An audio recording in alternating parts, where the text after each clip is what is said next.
नमस्कार दोस्तों, आपका अपना चैनल हिंदी जंक्शन पर स्वागत है। मैं परवेश कुमार सिन्हा आज आप लोगों के बीच पुनः एक और महत्वपूर्ण टॉपिक का वीडियो लेकर उपस्थित हुआ हूं। अगर आप नए हैं तो चैनल को सब्सक्राइब करके बेल आइकन को दबा दें ताकि आने वाला वीडियो का नोटिफिकेशन आपको मिलता रहे। जैसा कि आप सभी को पता है कि हम लोग बीपीएससी ट्री 4.0 हिंदी विषय के तैयारी कर रहे हैं। उसी से संबंधित आज एक और महत्वपूर्ण जो टॉपिक है व्याकरण के, उसी को लेकर के उपस्थित हुए हैं। तो आप लोग वीडियो के अंत तक एक एक टॉप पॉइंट को अच्छे से देखिएगा और इससे संबंधित जो एमसीक्यू दिए जाएंगे उसका आंसर कीजिएगा और अंत में बताइएगा कि इस 20 एमसीक्यू में आपका कितना सही हुआ है। अगर आप हिंदी से संबंधित कोई भी स्टेट का टीजीटी, पीजीटी, ईएमआरएस, केवीएस या अन्य प्रतियोगिता परीक्षाओं का तैयारी कर रहे हैं तो ये वीडियो आपके लिए काफ़ी महत्वपूर्ण होने वाला है। दोस्तों, अगर आप हिंदी की तैयारी कर रहे हैं तो व्याकरण के लिए एक पुस्तक की होनी चाहिए। तो अगर आप कोई भी प्रकाशक के पुस्तक रखे हुए हैं तो कोई बात नहीं रखे हैं तो डॉक्टर वासुदेव नंदन प्रसाद का पुस्तक है आधुनिक हिंदी व्याकरण और रचना, वो रख सकते हैं। टाइप किया हुआ है वीडियो में, वहाँ से देख सकते हैं। तो चलिए आज देखते हैं कौन सा टॉपिक देखने वाले हैं। तो आप देख पा रहे हैं क्रिया। आज जो है हम लोग क्रिया के बारे में जानेंगे। आप लोगों ने बहुत बार क्रिया से जो बने हुए हैं, कोई भी काम होता है तो उसमें क्रिया का होना बहुत आवश्यक होया जाता है। तो क्रिया के बारे में हम लोग विस्तार से जानेंगे। ये 47वां लेक्चर है। इससे पहले 1 से 46 तक करवाया जा चुका है, जिसमें 1 से 40 तक हिंदी साहित्य है और 41 से 46 तक जो है व्याकरण के टॉपिक चल रहे हैं। तो इसी प्रकार हम लोग एक एक टॉपिक करके आगे बढ़ते जाएंगे, देखते चले जाएंगे और आपका तैयारी संपूर्ण होता चला जाएगा। अगर आप बीपीएससी ट्री 4.0 के टीजीटी, पीजीटी यानी 6 से लेकर 12 तक हिंदी विषय के किसी भी वर्ग की तैयारी आप कर रहे हैं तो ये वीडियो आपके लिए महत्वपूर्ण होने जा रहा है। तो वीडियो के अंत तक बने रहें। बीपीएससी कोई सिलेबस नहीं जारी करता है तो कहीं से भी प्रश्न पूछने के लिए स्वतंत्र है। तो इसलिए हम जो है सभी टॉपिकों को बारी बारी से देखेंगे और आपको जो है तैयारी करवाते चले जाएंगे। तो आज जो है क्रिया के बारे में हम लोग देखेंगे, क्रिया के बारे में विस्तार से जानेंगे। क्रिया एक जटिल टॉपिक है तो इसको हम लोग जो है सरल बनाने का एक प्रयास किए हैं। कहाँ तक सफल हुए हैं ये आप पे निर्भर करता है। तो अगर आप बीपीएससी ट्री 4.0 हिंदी का notes, practice set, previous set पाना चाहते हैं तो नंबर है मेरा 72 61 81 5307। इस पर 249 रुपया किसी भी माध्यम से पेमेंट कीजिए, गूगल पे, फ़ोनपे, पेटीएम, और उसका स्क्रीनशॉट लेकर इसी नंबर पे व्हाट्सएप कर दीजिए। तो इधर से हम आपको पीडीएफ प्रोवाइड करवा देंगे। ए स्टेट के लिए आपको 199 रुपया पेमेंट करना है और इधर से जो है आपको भेज दिया जाएगा पीडीएफ, अगर स्क्रीनशॉट भेजते हैं तब। दूसरी बात है कि जैसा कि आप सभी ने देख रहे हैं कि सेट भी चल रहा है, तो सेट का प्रश्न आज नहीं भेजा गया है, आगे के दिनों में भेजा जाएगा और इसी प्रकार हम लोग व्याकरण के टॉपिक को देखते चले जाएंगे। तो चलिए बिना देर करते हुए आज के टॉपिक को देखते हैं, एमसीक्यू को देखते हैं, ताकि क्रिया से संबंधित जो भी प्रश्न पूछा जाता है उसको आप लोग अच्छे से आंसर कर सकें। तो चलिए देखते हैं आज के पॉइंटों को। तो दोस्तों, आप देख पा रहे हैं क्रिया को हम आज देखने वाले हैं। तो इससे देखने से पहले आपको बता देना चाहते हैं कि 29 practice set, previous set lecture जो करवाया जा चुका है उसको बार बार देखिए और अपनी तैयारी को बेहतर कीजिए, क्योंकि सेट जब हम देते हैं 10 प्रश्न तो उसमें आपका रिजल्ट ज़्यादा खराब रहता है। तो उसको आप अच्छे से सुधार लीजिए। और Telegram channel, WhatsApp channel, Facebook channel से जुड़ना चाहते हैं जहाँ सूचना क्वेश्चन भेजा जाता है तो उसका लिंक जो है वीडियो के डिस्क्रिप्शन में है, वहाँ से आप जुड़ सकते हैं। तो देखिए, क्रिया उस विकारी पद को कहा जाता है जिससे किसी कार्य के करने या होने का बोध होता है। आपको हम पहले भी बता चुके हैं, पता चल चुका है कि जिससे किसी कार्य का होने या करने का बोध हो उसे हम क्रिया कहेंगे। दूसरे शब्दों में जिस शब्द से किसी काम का करना या होना समझा जाए उसे क्रिया कहते हैं।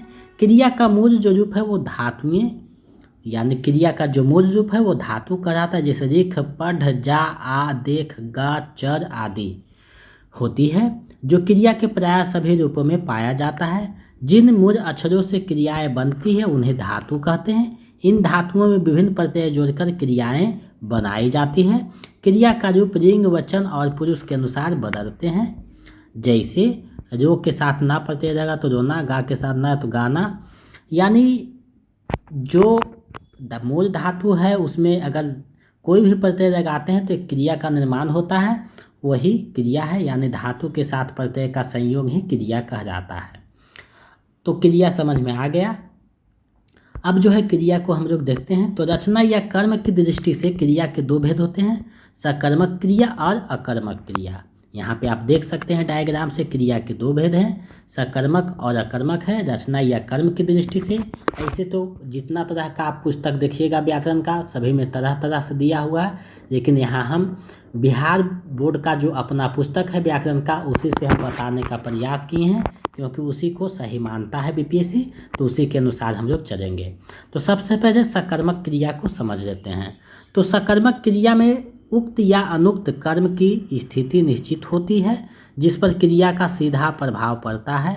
अर्थात जिस क्रिया के व्यापार का संचालन तो कर्ता से हो, पर किसका प्रभाव किसी दूसरे व्यक्ति या वस्तु या कर्म पर पड़े, उसे हम सकर्मक क्रिया कहेंगे। जैसे खाना, रहना, देना, पढ़ना, काटना, जोड़ना, लिखना, कहना, बनाना, बिगाड़ना आदि। उदाहरण में देखते, वह गाता है, राम खा रहा है, राम आम खा रहा है, वह पढ़ता है। यानी कर्ता कार्य करता है, लेकिन इसका प्रभाव दूसरे पे पड़ता है, तो वो क्या हो जाएगा, सकर्मक क्रिया। आगे बढ़ते हैं। अकर्मक क्रिया है, जिन क्रिया की निष्पत्ति बिना किसी कर्म के ही हो जाती है, अकर्मक क्रिया कहलाता है। अर्थात अकर्मक क्रिया का कर्म नहीं होता, क्रिया का व्यापार और फल दूसरे पर ना पड़कर कर्ता पर पड़ता है। जैसे सोना, जागना, आना, जाना, मरना, रजाना इत्यादि। जैसे वह सो रहा है, वह जग गया, वह आया था, लड़की रजा गई, राम सोता है। इसका डायरेक्ट प्रभाव जो है कर्ता पे पड़ता है, इसलिए अकर्मक क्रिया है। अब देखिए यहाँ कुछ पॉइंट हैं नोट्स में दिए गए हैं, वो पॉइंट को हम लोग देख लेते हैं। आप लोग वीडियो के अंत तक बने रहिएगा और इससे संबंधित जो MCQ है उसको भी देखिएगा, तब पता चलेगा प्रश्न कैसे पूछता है और पूछा जा रहा है। तो अकर्मक क्रिया तथा सकर्मक क्रिया की पहचान के लिए सबसे उपयुक्त तरीका है यह है कि क्रिया में क्या, किसे और किसको जोड़कर प्रश्न किया जाए। यदि कोई उत्तर हो या मिलने की संभावना हो तो वह सकर्मक, और कोई उत्तर संभव नहीं लगे तो अकर्मक क्रिया हो जाएगी। तो ये तो था रचना या कर्म की दृष्टि से।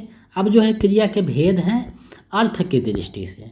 अर्थ की दृष्टि से इसके जो है 5 भेद माने जाते हैं, निश्चयार्थ, संभावनार्थ, संदेहार्थ, आज्ञार्थ और संकेतार्थ।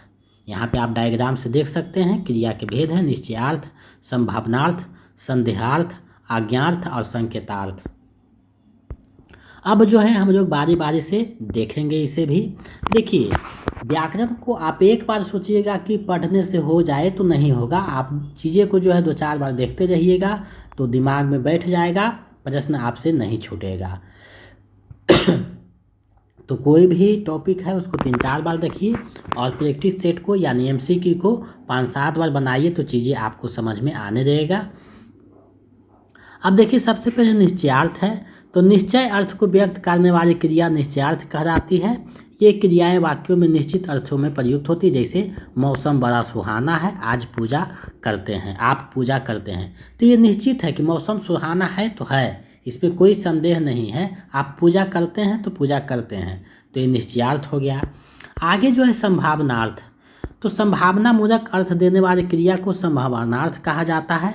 इसमें संभावना या अनुमान या इच्छा या आशीष या कर्तव्य मूलक जैसे अर्थ होते हैं, जैसे अभी वह पढ़ता हो, शायद वे आए हों, आप 100 बरस जिए, हमें भरपूर श्रम करना चाहिए। तो इसमें इच्छा है, आशीष है, कर्तव्य है, संभावना है, अनुमान है, तो ये क्या है, संभावनार्थ क्रिया हो जाता है। तो इसी प्रकार से आगे देखते चलेंगे।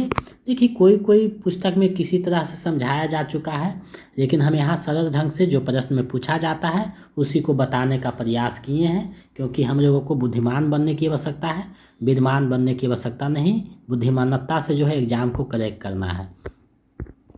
संदेहार्थ, जहाँ क्रिया संदिग्ध हो वहाँ संदेहार्थ कहलाता है। जैसे रंजू ने ही कंचन को बताया होगा, यहाँ संभावना व्यक्त किया जा रहा है, यानी संदेह किया जा रहा है कि उसने ऐसा किया होगा, उसने राम को उकसाया होगा।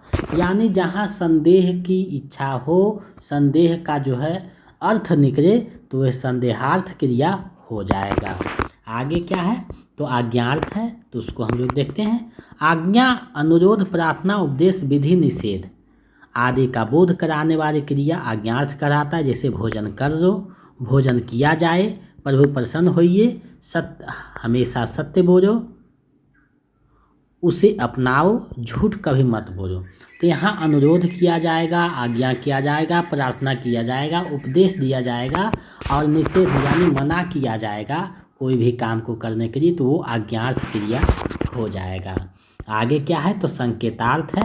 तो संकेतार्थ क्रिया ऐसी दो घटनाओं को असिद्धि सूचित होती है जिसमें कार्य कारण का संबंध हो। उदाहरण, यदि मेरे पास बहुत सा धन होता तो मैं 4 काम करता, तो ये संकेत दिया कि ऐसा होता तो ऐसा होता। यदि वे गलत करते तो इतनी निडरता से नहीं बोलते, यदि तुम आते तो मैं करा चला जाता। यानी यहाँ संकेत किया जा रहा है कि तुम ऐसा करते तो ऐसा हो जाता, तो ये संकेतार्थ हो गया। तो इसी प्रकार से क्रिया के जो है तरह तरह के पुस्तकों में तरह तरह से बताया जा चुका है, बताया जाता है, लेकिन यहाँ जो उपयोगी चीज़ें हैं उसी को हमने बताने का प्रयास किया है। अगर कोई त्रुटि रहता है तो उसको आने वाले दिनों में सुधार दिया जाएगा और मैराथन क्लास में उस पर जो है फोकस किया जाएगा। अब देखिए, रचना की दृष्टि से आप देख रहे हैं, रचना की दृष्टि से जो है क्रिया के 2 भेद होते हैं। वहाँ कर्म और रचना दोनों था, यहाँ भी रचना की दृष्टि से 2 है। सकर्मक वहाँ था, अकर्मक यहाँ भी रचना की दृष्टि से 2 होता है। एक है मूल क्रिया, एक है यौगिक क्रिया। तो अब इसको हम लोग देखते चलेंगे। मूल क्रिया क्या है, यौगिक क्रिया क्या है, डायग्राम से आप समझ जाइए। मूल क्रिया में है कि मूल क्रिया को रूढ़ क्रिया भी कहते हैं। इन क्रियाओं में ना हटने के बाद कोई अन्य प्रत्यय नहीं रखता, जिसके कारण ये मूल धातु के रूप में ही रह जाती है। मूल क्रियाओं का प्रयोग केवल मध्यम पुरुष के तू सर्वनाम के साथ दोनों वचनों में होता है, यानी ये सिर्फ और सिर्फ मध्यम पुरुष के तू के साथ आता है।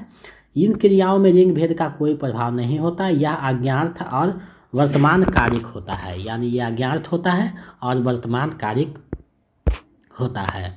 जैसे तू सब जा, तू सब गा, तू सब पढ़, यानी इसमें ना का प्रयोग नहीं किया जाएगा। ये मूल रूप में होता है, मूल धातु में होता है इसका प्रयोग, इसलिए इसे मूल क्रिया के रूप में कहा जाता है, मूल क्रिया के रूप में देखा जाता है। अब आगे बढ़ते हैं, तो देखिए यौगिक क्रिया है।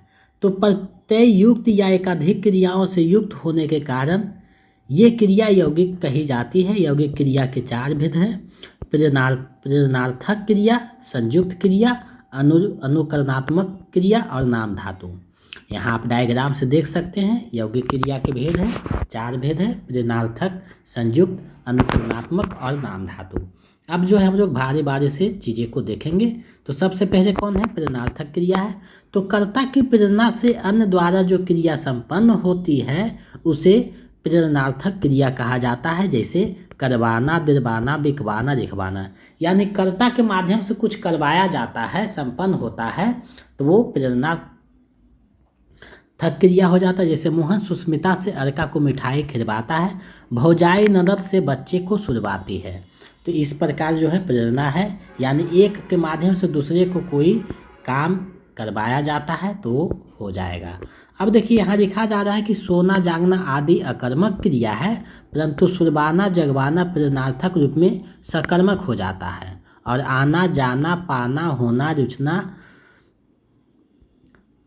सकना, रहना, सिसकना, गरजना आदि क्रियाओं के प्रेरणार्थक नहीं बनते, यानी ये जो क्रियाएं हैं इसके प्रेरणार्थक क्रिया नहीं बनते हैं, ये आपको अच्छे से पता होना चाहिए। अब जो है आगे बढ़ते हैं तो संयुक्त क्रिया है। तो जिस क्रिया के पूर्व एक अन्य क्रिया मूल रूप में रहती है वह संयुक्त क्रिया कही जाती है और दोनों मिलकर वहाँ एक क्रिया बनाती है, जैसे खा चुका, जा चुका, मार डालना, दे मारना, कह देना, पढ़ दिया आदि। इसके मुख्यतः 11 प्रकार के होते हैं।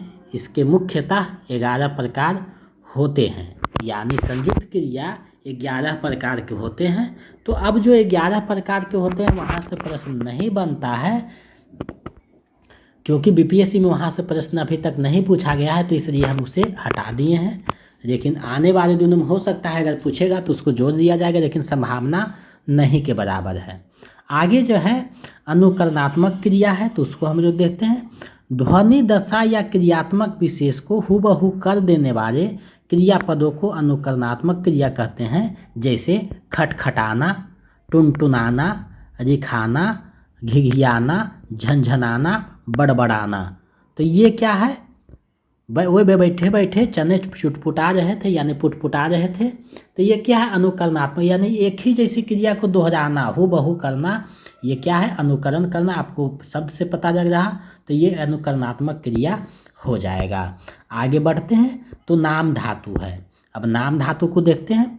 संज्ञा, सर्वनाम और विशेषण में न, याना, वाना, आना, याना आदि प्रत्ययों की योग से बनने वाली क्रियाओं को नाम धातु क्रिया कहा जाता है।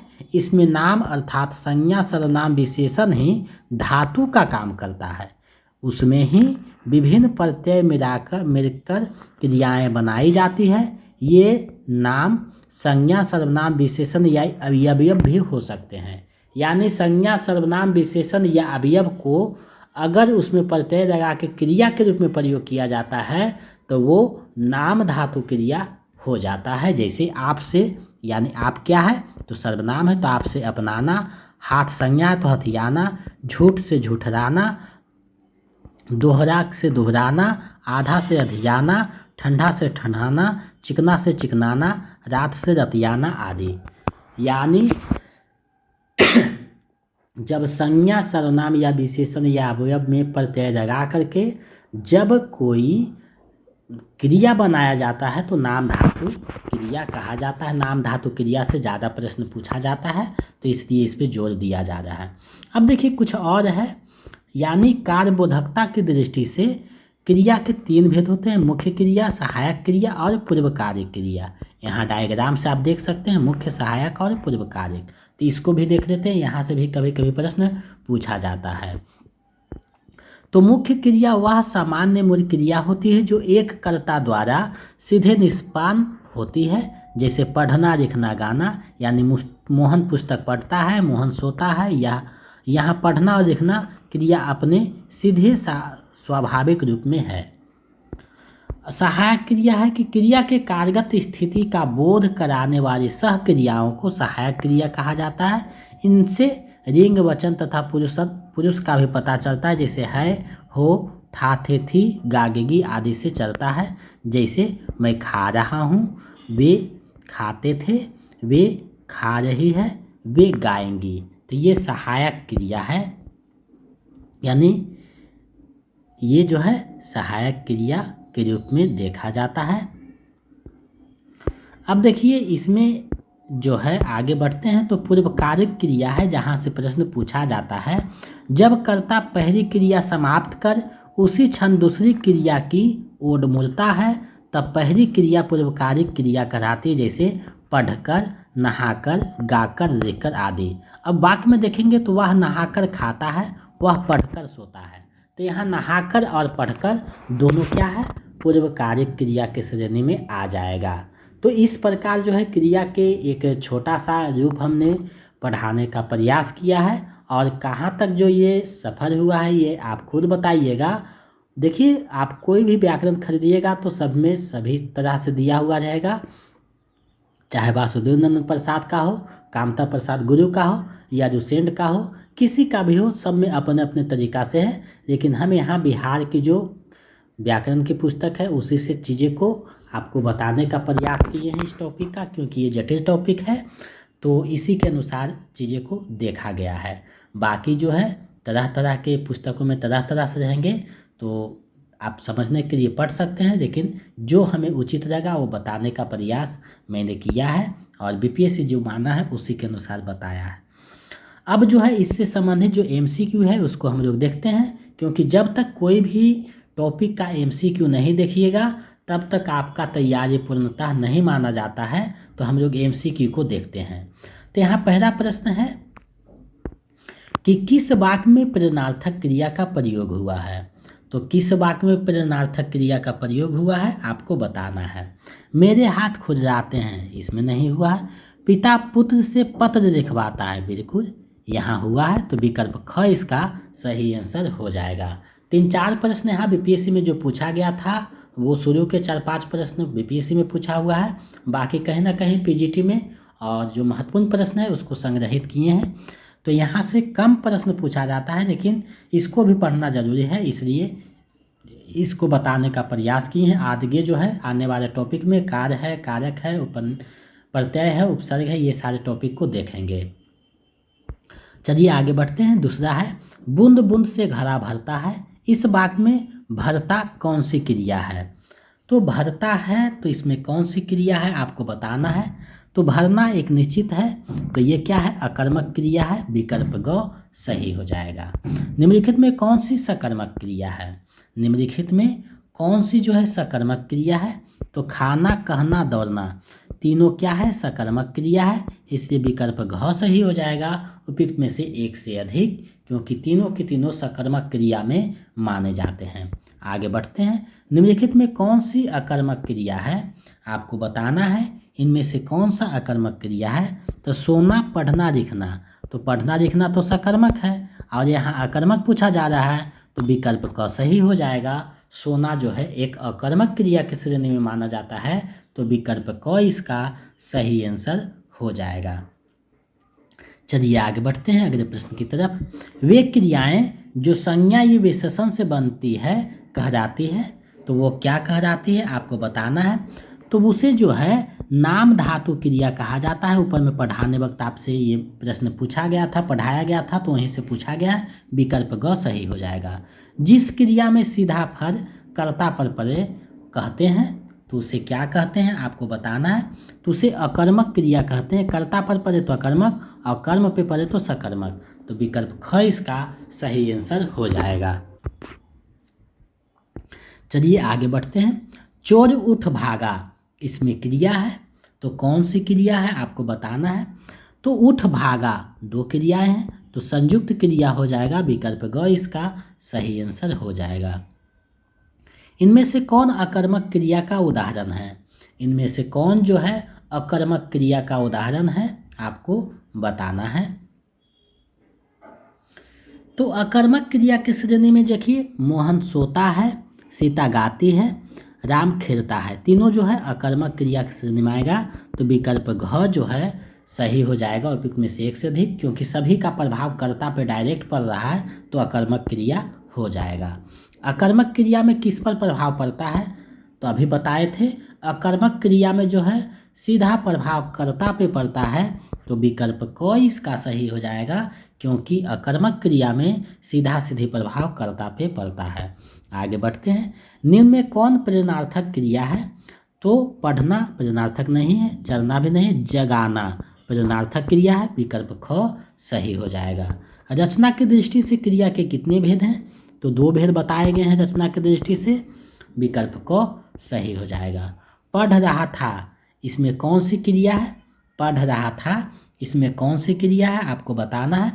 तो पढ़ रहा था संयुक्त क्रिया के श्रेणी में आएगा, विकल्प क इसका सही आंसर हो जाएगा। क्रिया के मूल रूप को क्या कहते हैं। तो क्रिया के जो मूल रूप है उसे क्या कहा जाता है, तो धातु कहा जाता है, विकल्प ख सही हो जाएगा। ये VVI प्रश्न है, ये प्रश्न पूछे जाने की संभावना है। तो आप लोग वीडियो के अंत तक बने रहिएगा और ये 20 MCQ में आपका कितना सही हुआ है अंत में कमेंट करके बताइएगा। और जो है अपना देखिएगा कि आपका तैयारी कैसा है, अंत तक देखने से पता चलेगा। 14वां प्रश्न आपसे पूछा जा रहा है, राम सो रहा है, इस बाग में कौन सी क्रिया है? तो सीधा सीधी सो रहा है, अकर्मक क्रिया के श्रेणी में आ जाएगा, विकल्प ख सही हो जाएगा। हथियाना और चिकनाना किस प्रकार की क्रिया है? ऊपर पढ़ाया जा चुका है, हाथ से हथियाना, चिकना से चिकनाना। तो ये जो पढ़ाया गया था तो ऊपर क्या बताया गया था? तो ये बताया गया था कि जब जो है विशेषण संज्ञा से जब मिलकर प्रत्यय लगता है, कोई जो क्रिया बनता है तो वो क्या हो जाता है? तो नाम धातु हो जाता है, यानी ये नाम धातु क्रिया है, विकल्प ग सही हो जाएगा। तो ये प्रश्न भी, इस तरीका के प्रश्न भी पूछा जाता है, या फिर पूछ देगा कि इनमें से नाम धातु क्रिया कौन कौन से हैं, नीचे विकल्प बदल देगा, तो इस तरीका से भी पूछा जा सकता है। तो आगे जब मैराथन करेंगे तो प्रश्नों को घुमा करके पूछा जाएगा तो खुद पता चलेगा। अभी जो है इसी प्रकार से हम लोग देखते चलेंगे। आगे बढ़ते हैं, अगले प्रश्न को देखते हैं। अगला प्रश्न क्या कहता है? उसने नहाकर भोजन किया, इसमें नहाकर क्रिया है, तो कौन सा क्रिया है? तो ये जो है पूर्वकारी क्रिया, नहाकर भोजन किया, यानी पहले नहाया उसके बाद भोजन किया, तो नहाकर क्या है? पूर्वकारी क्रिया है, विकल्प ख सही हो जाएगा। आगे बढ़ते हैं, अगले प्रश्न को देखते हैं। मैंने रमेश से पत्र लिखवाया, इसमें लिखवाया कौन सी क्रिया है? तो लिखवाया जो है वो प्रेरणार्थक क्रिया के श्रेणी में आएगा, विकल्प क जो है इसका सही आंसर हो जाएगा। निम्न में कौन प्रेरणार्थक क्रिया नहीं है? तो पढ़ाना, जगाना, बतलाना तीनों क्या है? प्रेरणार्थक क्रिया है, और नहीं पूछ रहा है तो पिक में से कोई नहीं, यानी विकल्प ग सही हो जाएगा। चलिए आगे बढ़ते हैं। निम्नलिखित में कौन सी अकर्मक क्रिया है? तो अकर्मक क्रिया कौन सा है आपको बताना है। तो उगना, उड़ना, जगना, जागना, ये तीनों क्या है? अकर्मक क्रिया है, तो विकल्प घ सही हो जाएगा, उपयुक्त में से एक से अधिक। चलिए इस वीडियो का अंतिम और 20वां प्रश्न देखते हैं। कपिल आम खाता है, कपिल आम खाता है, वाक्य में क्रिया है, तो कौन सी क्रिया है? तो आम खा रहा है, कर्म पे प्रभाव पड़ रहा है, तो विकल्प क्या है? ये जो है सकर्मक क्रिया हो जाएगा, यानी विकल्प ख सही हो जाएगा। तो आज मैंने क्रिया के बारे में बताया है, बहुत हद तक सही से बताने का प्रयास किया है। तो ये टॉपिक आपको कैसा लगा, और ये 20 MCQ में आपका कितना सही हुआ, हमें कमेंट करके बताइएगा, ताकि हम समझ सकें कि आप जो है मेरे मेहनत को बाखूबी फ़ायदा उठाते हैं और अपनी तैयारी को बेहतर ढंग से कर रहे हैं। तो इसमें आपका कितना सही हुआ कमेंट करके बताइए। अगर आप BPSC TD 4.0 का notes practice set previous set चाहिए तो मेरा नंबर 72 61 81 53 07, इस पे जो है 249 रुपया किसी भी माध्यम से गूगल पे, फ़ोनपे, पेटीएम करके पेमेंट कीजिए, और इसका स्क्रीनशॉट लेकर इसी नंबर पे व्हाट्सएप कर दीजिए, तो हम इधर से आपको जो है PDF प्रोवाइड करवा देंगे। किसी भी माध्यम से गूगल पे कर सकते हैं। उसके बाद जो है स्टेट के लिए 199 रुपया इसी नंबर पे पेमेंट करके स्क्रीनशॉट भेज सकते हैं, तो हम इधर से आपको PDF प्रोवाइड करवा देंगे। स्टेट के लिए हम जितना देंगे उतना पढ़िएगा, आपका स्टेट निकलने की पूरी गारंटी है 100%। और BPSC में आप जितना ज़्यादा प्रैक्टिस कीजिएगा उतना आपके लिए बेहतर है। हिंदी जंक्शन चैनल के माध्यम से 4000 प्लस बच्चों ने TRE 2 और 3 में अपना लक्ष्य को प्राप्त किया है, आगे आप भी प्राप्त कर सकते हैं। हिंदी जंक्शन चैनल पे आपका हर एक टॉपिक का अलग से लेक्चर दिया हुआ है, प्रैक्टिस सेट है लगभग 30, प्रीवियस सेट है, तो इन सारी चीज़ों से जुड़ करके अपनी तैयारी को बेहतर कीजिए। अगर मेरा नोट्स और प्रैक्टिस सेट रखते हैं तो अलग से कोई भी पुस्तक लेने की आवश्यकता नहीं है। और व्याकरण का जो है टॉपिक जो है धीरे धीरे तैयार होगा, तो उसको जो है प्रोवाइड करवाया जाएगा, तो आप लोग जो है तैयारी करते रहें और जो है प्रैक्टिस सेट बनाते रहें। तो आज के लिए बस इतना ही, मिलते हैं एक नए वीडियो में। अगर आप नए हैं तो चैनल को सब्सक्राइब करके बेल आइकन को दबा दें। जय हिंद।